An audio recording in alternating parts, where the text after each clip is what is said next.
Most lawns die before August. It happens because of simple mistakes. Learn how to avoid them. Every spring, homeowners across the country invest hours of labor and hundreds of dollars into their lawns, hoping for a thick green carpet that lasts through summer. Yet by the time August arrives, a striking number of these same lawns look patchy, brown, and defeated. Lawn care professionals see this pattern repeat itself year after year, and the culprit is rarely bad luck or poor soil. In the overwhelming majority of cases, the damage traces back to a handful of avoidable mistakes that homeowners make without realizing the long-term consequences. Understanding why lawns fail before the peak of summer heat requires looking past the obvious explanations like drought or heat waves. While weather certainly plays a role, turf grass is remarkably resilient when properly maintained. The real story lies in the small, repeated errors that weaken grass over weeks and months, leaving it vulnerable right when temperatures spike and rainfall becomes unpredictable.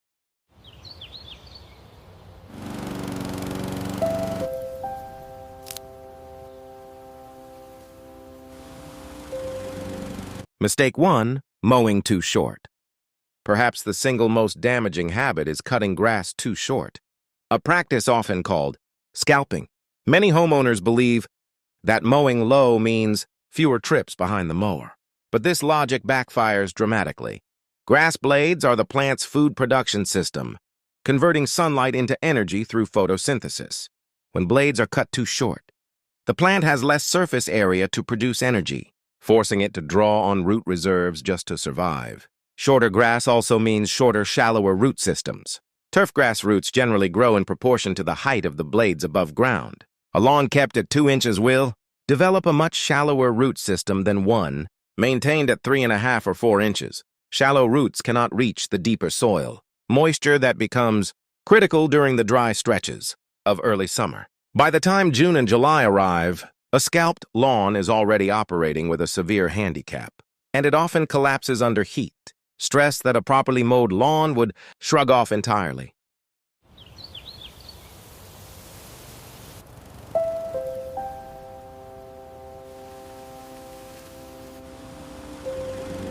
Mistake 2. Watering. Too often, but too lightly. Frequent, shallow watering feels productive, but it actually trains grass to fail. When sprinklers run for short bursts every day, only the top inch or two of soil becomes moist. Roots naturally grow toward available water, so they stay near the surface instead of stretching downward in search of moisture. This creates a lawn that is entirely dependent on daily irrigation. The problem becomes catastrophic the moment watering is interrupted. Whether due to a vacation, a broken sprinkler head, or a municipal water restriction during a heat wave, a lawn with shallow roots dries out within days, while a lawn trained through deep, infrequent watering can survive a week or more without rain. Lawn care experts consistently recommend watering deeply but infrequently, aiming for about 1 inch of water per week delivered, in 1 or 2 sessions rather than scattered across 7 short daily cycles.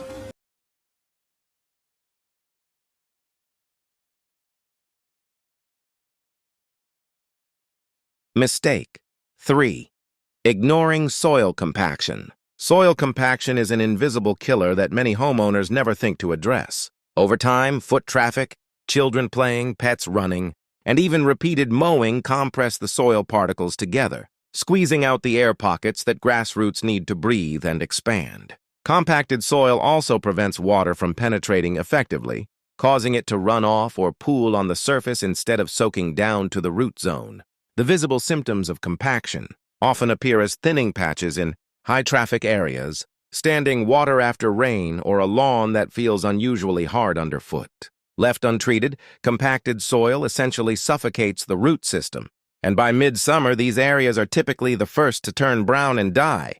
Core aeration, which mechanically removes small plugs of soil to relieve pressure, is one of the most effective and underused remedies for this problem. Yet many homeowners never perform it.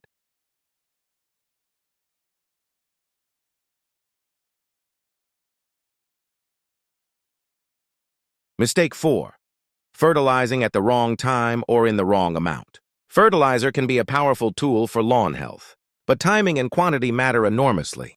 A common mistake is applying a heavy dose of high nitrogen fertilizer right as temperatures begin climbing in late spring. This encourages a rapid flush of top growth at precisely the moment. The plant should be directing energy toward root development in preparation for summer stress. The result is a lawn that looks lush and green for a few weeks but is metabolically unprepared for heat. Excess nitrogen can also increase a lawn's water demand, making it more susceptible to drought stress. Overapplication carries additional risks, including fertilizer burn, which chemically scorches grass blades and can kill patches outright. Most lawn care specialists recommend a balanced feeding schedule that emphasizes root-strengthening nutrients like phosphorus and potassium ahead of the summer season, rather than nitrogen-heavy applications timed poorly. Mistake 5. Letting thatch build up. Thatch is the layer of dead and living organic material, including stems, roots, and clippings, that accumulates between the soil surface and the green grass blades above. A thin layer of thatch is normal and even beneficial, helping to retain some moisture and moderate soil temperature. However, when thatch exceeds about ½ inch in thickness, it becomes a serious problem. Thick thatch blocks water, air, and nutrients from reaching the soil and root zone. It also creates a hospitable environment for pests and fungal diseases, which thrive in the warm, moist conditions found within a dense thatch layer. Many homeowners mistake heavy thatch buildup for a nutrient deficiency and respond by fertilizing more, which only worsens the underlying issue. Dethatching, typically done with a specialized rake or machine, is essential maintenance that few people perform regularly, allowing the problem to compound year after year until the lawn simply cannot cope with summer heat. Mistake 6. Choosing the wrong grass seed for the climate. Many lawns are planted, patched, or overseeded with whatever seed blend happens to be available at the local hardware store, without regard to whether that grass species is actually suited to the regional climate. Cool season grasses like Kentucky bluegrass and perennial ryegrass thrive in spring and fall but naturally go dormant, or struggle when summer temperatures consistently exceed the mid-80s. Planting these varieties in a hot, humid southern climate sets the lawn up for failure before the growing season even begins. Conversely, warm-season grasses such as Bermuda or zoysia are built to handle intense heat but perform poorly in cooler northern regions. When homeowners select seed based on price or availability, rather than climate suitability, they are essentially planting a lawn that is destined to underperform once summer arrives in full force. Consulting a local extension office or a reputable lawn care service for climate-appropriate seed recommendations can make the difference between a lawn that survives August and one that does not. Mistake 7.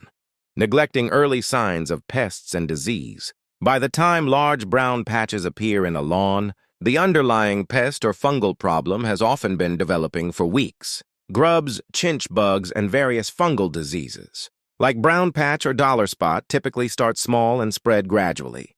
Homeowners who are not watching closely, or who mistake early symptoms for simple dryness, frequently delay treatment until the damage becomes extensive and much harder to reverse. Regular close inspection of the lawn, ideally walking the yard every week or two during the growing season, allows problems to be caught while they are still isolated and treatable. Simple diagnostic techniques, such as tugging on grass in a discolored patch to check for grub damage or looking for the telltale rings and lesions of fungal infection, can help homeowners intervene before a minor issue becomes a lawn-wide catastrophe. By the peak of summer, they're bringing it all together. None of these 7 mistakes are exotic or require specialized equipment to avoid. Mowing at the correct height, watering deeply and less frequently, addressing soil compaction, fertilizing thoughtfully, managing thatch, choosing climate-appropriate grass, and staying vigilant about pests and disease are all within reach of the average homeowner. What separates a lawn that thrives through August from one that collapses is rarely a matter of resources or luck. It is almost always a matter of consistent, informed maintenance practiced throughout the spring, long before the first heat wave of summer puts every weakness to the test. Lawn care experts often emphasize that a lawn's fate for the entire summer is largely decided in April, May, and June. The habits established during these months determine whether the grass enters July with deep roots, healthy soil, and strong reserves, or whether it enters the hottest part of the year already compromised. For anyone hoping to avoid joining the ranks of frustrated homeowners staring at a dead lawn in August, the solution lies not in reactive fixes during a heat wave, but in correcting these 7 common mistakes well before summer even begins.